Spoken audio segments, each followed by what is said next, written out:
Okay, so for jib trim markings, we string a line from the center of the jib tack pin through to the shroud chain plate here. You pull that line tight, and that line is what you're going to use for your center center of the three markings. And then you want to do a inner mark and an outer mark. These are mainly just visual reference points so that while your crew's looking at the jib, it helps build a framework visually for all the different ways that the foot of the jib can look. So easy to have it slightly asymmetrical. Just this one measurement of lining this up on both sides is not enough to have it perfectly symmetrical. It can be too far forward, too far back. The molds of the boat's probably not perfect, so really everything we would do, we would laser the boat and make sure this was on the center of the boat in the first place.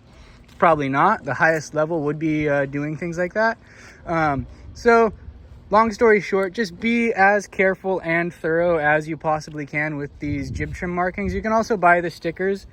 Those are fine too. And just make sure that you are as thorough as possible and as careful as possible with your process.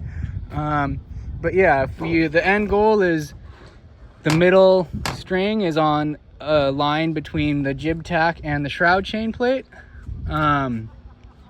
We've used just the width of the tape here and just kind of eyeballing it to come up with the right widths, but we've done everything we can to make sure this is 90 degrees across the boat, so when we set up the other side it's the same, and we've measured the lengths of those. And ideally, if we had a thinner tape, we could have put a thin tape down here as a placeholder, and then you pull that up and then you make sure those are exactly the right widths. But I think we did a pretty darn good job. I think it'll be fine.